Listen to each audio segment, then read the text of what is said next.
ಬಿಡದಿಯ ಬೈರಮಂಗಲ ಕಂಚುಗಾರನಹಳ್ಳಿ ಪಂಚಾಯಿತಿ ವ್ಯಾಪ್ತಿಯಲ್ಲಿ ಗ್ರೇಟರ್ ಬೆಂಗಳೂರು ಅಭಿವೃದ್ಧಿ ಪ್ರಾಧಿಕಾರಕ್ಕೆ ರೈತರ 100 ಎಕರೆ ಜಮೀನು ಭೂಸ್ವಾಧೀನ ಹಿನ್ನೆಲೆ ಇಂದು ಮಾಜಿ ಮುಖ್ಯಮಂತ್ರಿ ಹಾಗೂ ಕೇಂದ್ರ ಸಚಿವ ಎಚ್.ಡಿ. ಕುಮಾರಸ್ವಾಮಿ ಅವರು ರೈತರು ಕಳೆದ 1 ವರ್ಷದಿಂದ ನಡೆಸುತ್ತಿರುವ ಅಹೋರಾತ್ರಿ ಪ್ರತಿಭಟನಾ ಸ್ಥಳಕ್ಕೆ ಭೇಟಿ ನೀಡಿದರು. ಇದೇ ಸಂದರ್ಭದಲ್ಲಿ ರೈತರು ಹಾಗೂ ಗ್ರಾಮಸ್ಥರನ್ನ ಕುರಿತು ಮಾತನಾಡಿದ ಕೇಂದ್ರ ಸಚಿವ ಎಚ್.ಡಿ. ಕುಮಾರಸ್ವಾಮಿ, ಕಾಂಗ್ರೆಸ್ ಸರ್ಕಾರ ಹಾಗೂ ಡಿಕೆ ಬ್ರದರ್ಸ್ ಸೇರಿದಂತೆ ಮಾಗಡಿ ಶಾಸಕ ಬಾಲಕೃಷ್ಣ ವಿರುದ್ಧ ಆಕ್ರೋಶವನ್ನ ವ್ಯಕ್ತಪಡಿಸಿದ್ರು. ಸರ್ಕಾರ ಬರ್ತಾವೆ ಹೋಗ್ತಾವೆ, ಮೊದಲು ಸರ್ಕಾರ ನಡೆಸುವವರು ಅವರ ಕರ್ತವ್ಯ ಏನು ಅಂತ ಮೊದಲು ತಿಳಿದುಕೊಳ್ಬೇಕು. ನಾನು ಜಮೀನು ಮಾಡಬೇಕು ಅಂತ ಹೋಗಿದ್ರೆ ರಾಜ್ಯದಲ್ಲಿ ಸಾವಿರಾರು ಎಕರೆ ಜಮೀನು ಮಾಡ್ತಿದ್ದೆ. ಆದ್ರೆ ನಾನು ಸಿನಿಮಾ ಹಂಚಿಕೆಯ ವೇಳೆ ತೆಗೆದುಕೊಂಡ ಜಮೀನು ಸಾಕು. ನಮ್ಮ ತಂದೆ ನಮಗೆ ಇನ್ನೊಬ್ಬರನ್ನ ಹಾಳು ಮಾಡಿ ಬದುಕುವ ಬುದ್ಧಿಯನ್ನ ಹೇಳಿಕೊಟ್ಟಿಲ್ಲ. ಇಲ್ಲಿ ನನ್ನ ಜೊತೆಯಲ್ಲಿ ಇದ್ದವರೇ ಈಗ ನನ್ನ ವಿರುದ್ಧ ಪಿತೂರಿಯನ್ನ ಮಾಡ್ತಿದ್ದಾರೆ.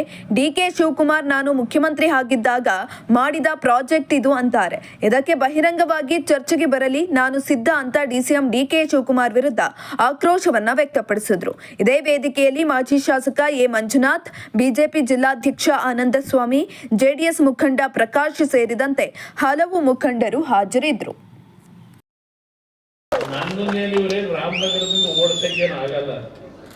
ಇವರೇನು ಓಡಿಸಕ್ಕಾಗಲಿ, ನೋಟಿಫಿಕೇಶನ್ ಆಗಲಿ, ಏನಾದ್ರೂ ಏನು ಭಯ ಬಿಡಬೇಡಿ, ಅಷ್ಟು ಸುಲಭವಾಗಿ ತಗೊಳಕ್ಕಾಗಲ್ಲ. ಅದು ಒಂದು, ನಾನು ಕಾಂಗ್ರೆಸ್ನರೇ ಇರಲಿ, ಅವ್ರ ನಂಬಿಕೆ ಅವ್ರು ಬರ್ಕೊಟ್ಟಿದಿರಲ್ಲ ರುಜು, ಅದು ಯಾವುದನ್ನು ಇವತ್ತು ಒಪ್ಪಿಗೆ ಕೊಡಬೇಡಿ. ಇವತ್ತು 2.5 ಕೋಟಿ ಅವ್ರು ಏನ್ ಹೇಳ್ತಾರೆ, ಈಗ ನಾಳೆ ಬೆಳಗ್ಗೆ ನೀವು ಮಾರಾಟ ಮಾಡಿದ್ರೆ 3 ಕೋಟಿ 4 ಕೋಟಿ ತಗೊಳಕ್ ತಯಾರಾಗವ್ರೆ. ನೀವು 2.5 ಕೋಟಿ ಕೊಡಬೇಕಾದ್ರೆ 50%. ಯಾರ ಅಪ್ಪನ ಮನೆಗೆ ನೀವು ಕೊಡೋದು 50%?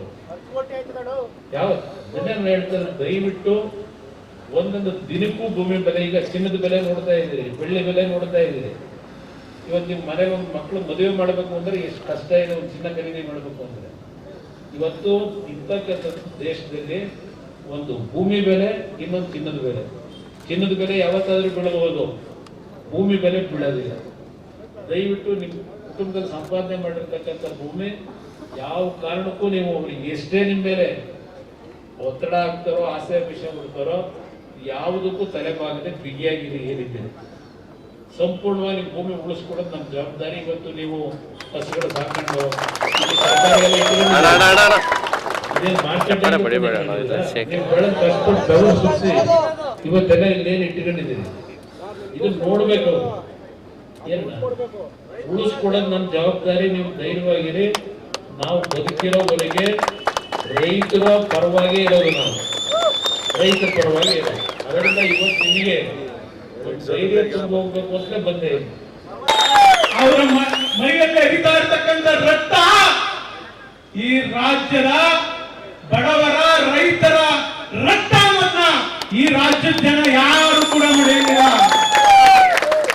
ಕುಮಾರಸ್ವಾಮಿ ಅವರು ಇಲ್ಲಿ ಆಸ್ತಿ ಮಾಡಕ್ ಬರಲಿಲ್ಲ.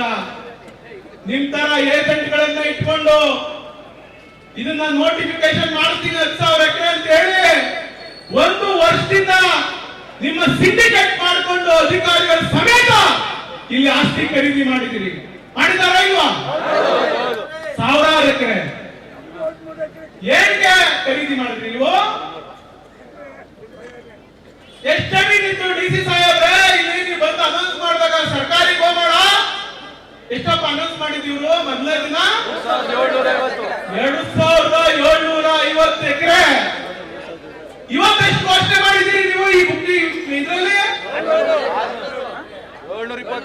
720 ಎಕರೆ ಅನೌನ್ಸ್ ಮಾಡಿದ್ದೀರಿ. ಎಲ್ಲೋಯ್ತು ಇನ್ನು 2,000 ಎಕರೆ ಜಮೀನು? ಎಲ್ಲೋಯ್ತು ಸ್ವಾಮಿ? ಯಾರ ಹೆಸರಿಗೆ ಖಾತೆ ಹೋಗಿದೆ ಸ್ವಾಮಿ? ನಾನೇನೋ ಅವತ್ತು ರಾಮನಗರದಲ್ಲಿ ಇವರೆಲ್ಲ ಕೂತಿದ್ರು ಅಂತ ಹೇಳಿ ಏಜೆಂಟ್ಗಳನ್ನ ಮಡಿಕೊಂಡು ಡಿ.ಸಿ ಅವರೇ ಕೆಲಸ ಮಾಡ್ತೀರಾ ಅಂದಿದ್ದಕ್ಕೆ ಏನೋ ಇಲ್ಲಿ ನಮ್ಮ ಮುಖಂಡರು ಪಾಪ ಬಿದ್ದುಬಿಟ್ರಂತ ನನ್ನ ಮೇಲೆ. ನಾಚಿಕೆ ಆಗಲ್ವ ಸ್ವಾಮಿ ನಿಮ್ಗೆ? ಈ ಭಾಗದಲ್ಲಿ ಲೀಡರ್ ಆಗಿದ್ದವ್ರಿಗೆ ನೀವು ಅವತ್ತು ಹೋರಾಟ ಮಾಡಿದ್ರಲ್ಲ, ಅವತ್ತು ಕೋರ್ಟ್ ಹೋಗಲ್ಲ ಕುಮಾರಸ್ವಾಮಿ ಅವರ ವಿರುದ್ಧ. ಇದು ಏನೋ ಸಂಚು ನಡೀತಾ ಇದೆ ಅಂತ ಹೇಳಿ ಇದೇ ಅಶೋಕಿನಿ ಹತ್ರವಾಗಿ ಹಣ ತುಂಬ್ಕೊ ಬಂದ್ರಲ್ಲ, ಎಲ್ಲಾಯ್ತು ಹಣ? ಅಶೋಕಿನಿ ಕೊಟ್ಟಿದ್ದಾನ? ಎಲ್ಲಾಯ್ತು? ಯಾರು ಹಚ್ಚಿದ್ರಿ?